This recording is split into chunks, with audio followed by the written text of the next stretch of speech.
Hey guys, what's going on? Once again, this is the Club of the Man 1993, and I'm coming at you live for the second time tonight. And I'm coming here live for my 205 live review from the December 5th, 2018 edition that took place last night's location from SmackDown Live, Austin, Texas. I'm going to take a look back at what happened on the show as always. Overall, I like NXT UK, one of the weaker editions of 205 Live. We had a fun main event, I thought. Everything else was for the most part, just there, setting up for what should be a stacked episode next week. We got two really great matches announced that I'm looking forward to definitely seeing next week. Other than that, though, it was just a decent to solid show, I gotta say. It wasn't one of the best episodes of 205 Live. I actually almost gave this show, excuse me, a C plus, but I gave it a B minus. I thought the main event was pretty good. I was pleased with what we got in our main event tonight. But without further ado, of course, let's get started and talk about this show and get right into it. Of course, as always, Drake Maverick was with the show, hyping up tonight's matches pretty much. We had our first match of the evening. It was the Brian Kendrick taking on Drew Gulak, of course, with gentleman Jack Gallagher in Gulak's corner, and Akira Tozawa was rambling Brian Kendrick's. This match was all right, but it wasn't that crazy about it. Again, this whole thing with Kendrick feuding with Gulak and Gallagher, it's just going in circles. Again, Brian Kendrick as a babyface does not do anything for me. I personally feel he was better as a heel.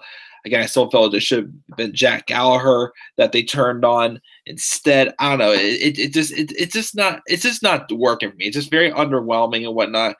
Gallagher took out Tozawa. It looked like that Kendrick was going to win the match, but then Gallagher got into the ring and he started beating down on Kendrick, and then Kendrick tries to fight back, but then Gulak gets him wrapped into the Gulak to get him to pass out pretty much. And then Jack Gallagher keeps Tozawa from saving him and ends up decking him with that earth-shattering headbutt. Of course, that was pretty awesome. And Gulak and Gallagher stand tall together. All right match. But again, I'm not really digging what this feud is. It's just going around in circles, not really doing anything for me. Again, this Brian Kendrick as a babyface is nothing really too fancy. Again, I still felt it should have been Gallagher, but it is what it is. That was the first match we got there. We got to recap what happened in last week's main event tag team match, which was Cedric Alexander and Mustafa Ali taking on Buddy Murphy and Tony Nese. A great main event tag team match, I thought what it was. We then have Drake Maverick interviewing the champ himself, Buddy Murphy, who says he's not looking to make friends and he's glad he's wrestling Cedric again, since Mustafa Ali is a tougher opponent and he deserves the credit for their tag team win last week. But if Cedric wants to prove that he's that good, he wants to do it next week in separate singles matches with Drake Maverick, of course, picking their opponents, which we got those settled later on. We had Arya Daivari taking on Clay Roberts in Daivari's first match back. Again, I wasn't really that big of a fan of Daivari, before he apparently got hurt. Again, I thought he was when 205 Live again was just awful. He was definitely, in my opinion, the weakest superstar on the roster. But I feel like this match, again, so the story about how he's trying to align himself with Hideo Itami because he respects him. This match kind of brought up what Itami does also in matches too as well. Not seeming to try to for the most part, just pin his opponent and whatnot. Just literally, just hurt them until they cannot continue. Roberts tried to get a little bit of offense in, but Daivari just, took over and he just kept hitting him with falling lariats, and he would go to pin him, but then he'd be like, nah, I'm not going to do it. He hit probably like 5 or 6 of them before Clay Roberts couldn't stand up. The referee called stoppage time. At the time, Hideo Itami seemed pretty impressed. So again, don't know where this alliance is going. So, for a guy who was kind of like, the complete joke of 205 Live, kind of turn into a dominant force. So we'll see what happens with this Arya Daivari and Hideo Itami story for sure.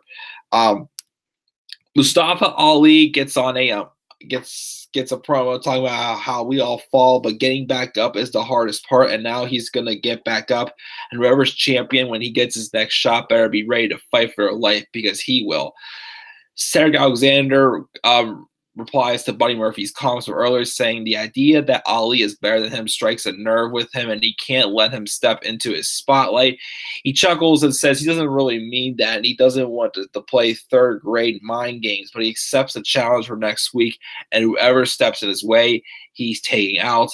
Then Noam Dar gets on a handicap promo and challenges Buddy Murphy to a match, title or no. He just wants a match with Buddy Murphy, which next week we're going to be getting a match with Noam Dar and Buddy Murphy, and then Cedric Alexander will have a rematch against Tony Nese, one-on-one action. And finally, we got our main event. It was Kalisto and Lince Dorado of the Lucha House Party taking on TJP and Mike Kanellis, with, of course, Maria Kanellis in their corner in a tornado tag team match. For the most part, I thought it was a fun tag team match for the most part. Of course, I was really big fan of them doing suplex, doing their suplex, where it was on those mini pinatas. As I keep saying, of course, like Mike Kanellis, as a wrestler, doesn't stand out too much to me yet. But again, like I really like how they've literally gone all out, of course, with Maria Kanellis doing her job. Again, pretty much wearing the pants in this whole partnership with her and her husband and whatnot, trying to cause distractions to the Lucha House Party. She was trying to get rid of, the pinatas. A couple times in the match, also, I think once or twice, TJP ripped off masks, which they were wearing other masks underneath. See, they come prepared, but AJ Styles still can't wear a freaking cup despite being hit in the balls how many times this year. Of course, it looked like, some good near falls, of course. At times, we had TJP, putting a nice knee bar on Kalisto as well. Of course, Maria's trying to get them to tap out, but didn't happen. They eventually did hit TJP into a suplex of a bunch of like mini pinatas. Kalisto then looked to use Penelope for violence, but Maria tries to take her away. But then Kalisto, then with Mike Kanellis out the ringside, Kalisto throws the pinata at Maria, pretty much knocks her off of the apron, and she falls right into her husband.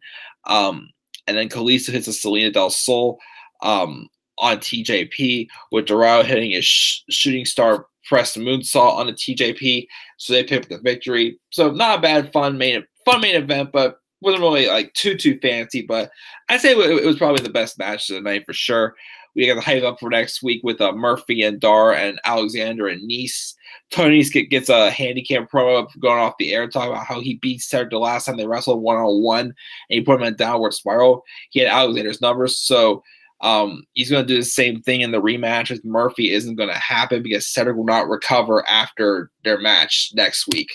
And of course, as I keep saying, also with Ali's promo and Alexander getting his rematch soon for the Cruiserweight Championship, I keep saying this. I really think Alexander or Ali is going to turn heel soon. I really feel that they had their match earlier this year. Well, they had a couple of one-on-one matches at the beginning of the year, but then they of course had the WrestleMania pre-show match. That was a really good match for sure. But I think these two can't stay tight and respect with each other for much longer. I still think it's going to be Ali who's going to turn heel, but again, one of them's turning heel sometime soon. I really think it's going to happen. I don't know if Alexander win a title back from Buddy Murphy, and then Ali is going to snap and turn on Alexander. We'll have to wait and see, but I really think that a turn on one of them is definitely going to be coming soon. And that's number 205 Live again. Main event was good. Everything else, the stuff with Daivari was interesting. The first match, though, again, this whole Kendrick and Gulak crap, though, really isn't digging me. So I'm going to give this episode 205 Live a B-. B- for 205 Live again. Guys, I'll watch NXT when I get up tomorrow, and I will review that also before I go to the airport to pick up my sister. And as also, of course, my special live streams probably going to have to be Sunday. If I have time Friday before I leave for Philly, maybe I'll try to do it on Friday, but I don't think I'm going to have time Friday. So I will do my special live stream of the week when I get back on Sunday. And of course, with it being, top 10 specials for, the best of the best of the 18, expect multiple special live streams over the next couple of weeks. But it's it, guys, for 205 Live. It's B- for 205 Live. What are your thoughts on 205 Live? This is your thoughts down in the comment section below. And just always click my like and subscribe on my channel and follow me on Twitter at Tomato93. Guys, I'll see you tomorrow morning for my live review of NXT. I'll check it out when I wake up tomorrow morning. So until then, guys, have a great rest of your night. Sweet dreams, and peace out, everybody.